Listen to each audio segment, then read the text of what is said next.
Assalamualaikum warahmatullahi wabarakatuh.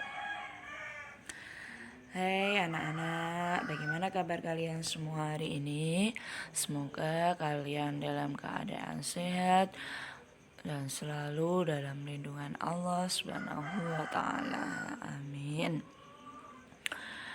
Oke, hari ini bertemu lagi dengan Bu Muna dalam pelajaran pendidikan agama Islam kelas 5, pelajaran ketiga semester 2. Hari ini yang akan kita bahas yaitu tentang mari hidup sederhana dan ikhlas. Sebelum pembelajaran hari ini kita mulai, sebaiknya kita berdoa terlebih dahulu. Berdoa mulai. Bismillahirrahmanirrahim. Rabbi zidni ilma warzuqni fahma waj'alni minas solihin. Amin. Oke, berdoa sudah. Mari kita bahas materinya yaitu tentang hidup sederhana. Menurut Al-Quran, hidup sederhana itu adalah di antara berlebihan dan kikir. Berlebihan artinya tidak wajar, sedangkan kikir artinya terlampau hemat atau disebut juga pelit.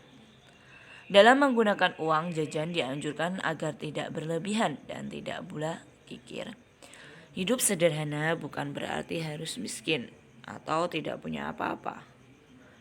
Juga dijelaskan dalam surat Al-Furqan ayat 67, yaitu Bismillahirrahmanirrahim.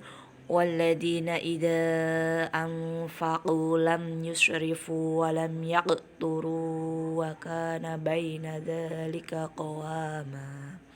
Shadaqallahul adzim. Yang artinya, dan orang-orang yang apabila membelanjakan hartanya mereka tidak berlebihan dan tidak pula kikir, dan adalah pembelanjaannya itu di tengah-tengah antara yang demikian. Membiasakan diri hidup sederhana lebih baik dalam pembicaraan, tingkah laku maupun dalam pembelanjaan merupakan sifat atau sikap hidup yang utama dan menjadi pangkal keselamatan.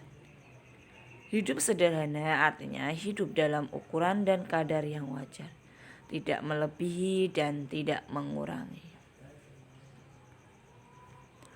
Sikap hidup seseorang dalam menghadapi orang lain dikatakan sederhana apabila dalam berbicara dan bertingkah laku ia tidak sombong, angkuh dan arogan. Tidak menilai diri sendiri terlalu tinggi, sedangkan menilai orang lain rendah, remeh dan tidak ada harganya sama sekali.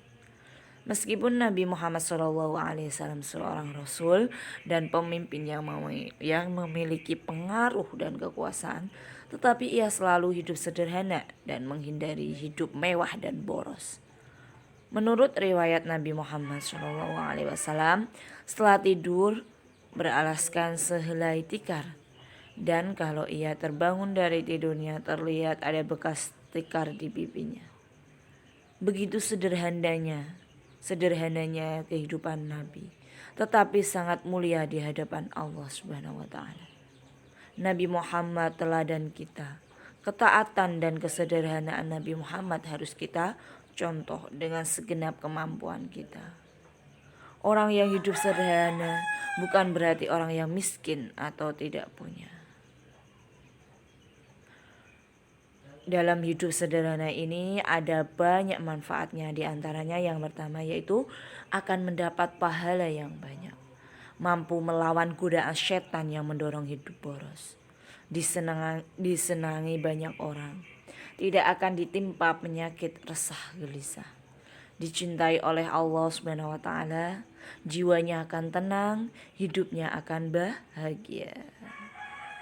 Sederhana inilah merupakan sifat yang harus kita biasakan sejak kecil. Sehingga ketika telah dewasa, dimanapun kita akan tetap hidup dengan sederhana. Sederhana bukan berarti pelit. Sederhana bukan pula berarti boros. Yang selanjutnya yaitu ikhlas beramal. Apa itu ikhlas? Iya, ikhlas itu mempunyai makna yang bersih, bersih dari kotoran. Ikhlas juga adalah perbuatan hati, karena ikhlas itu ada di dalam hati. Misalnya kalau dikatakan ikhlas bersedekah, artinya memberikan dengan hati bersih. Contoh lain yaitu Pak Ahmad membantu dengan ikhlas. Artinya Pak Ahmad itu membantu dengan hati yang bersih tanpa mengharap sesuatu balasan atau imbalan.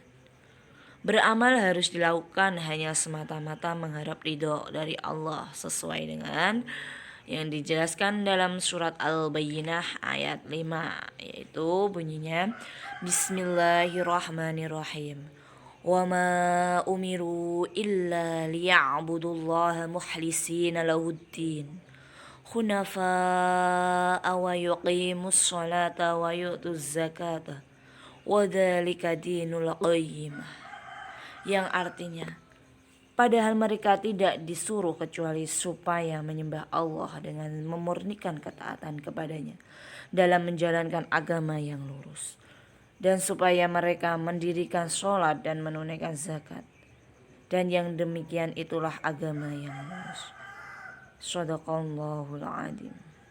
Di dalam ayat di atas dinyatakan menyembah Allah dengan ikhlas berarti melakukan ibadah sholat yang harus dengan ikhlas karena Allah semata. Apabila beribadah sholat dilakukan agar mendapat pujian dari orang tua atau guru, maka sholatnya tidak termasuk beramal ibadah yang ikhlas. Jadi, taat kepada Allah pun harus dengan ikhlas. Orang yang melakukan perbuatan dengan ikhlas disebut mukhlis, yaitu orang yang ikhlas memperjuangkan agamanya hanya untuk Allah semata. Jadi dalam beramal dan beribadah hanya mengharap ridho dan balasan dari Allah tanpa pamrih, tidak ada manusia atau makhluk-makhluk yang lain. Ciri-cirinya orang yang berbuat ikhlas yaitu diantaranya beramal dengan sungguh-sungguh tanpa mengharap pujian dari manusia. Beramal dengan tekun dan rajin semata-mata karena perintah Allah SWT. Tidak memamerkan dan menceritakan amalannya kepada orang lain. Tidak pernah mengeluh dalam melaksanakan tugas. Dan berikutnya tentang manfaat dan keutamaan ikhlas. Yang pertama, membuat hidup kita itu menjadi tenang dan tentram. Amal ibadahnya akan diterima oleh Allah, dibukakan pintu ampunan dan dihapuskannya dosa serta dijauhkan dari api neraka. Diangkatnya derajat dan martabat oleh Allah. Doa kita akan diijabah dan dikabulkan. Itulah pembahasan materi hari ini tentang berbuat ikhlas.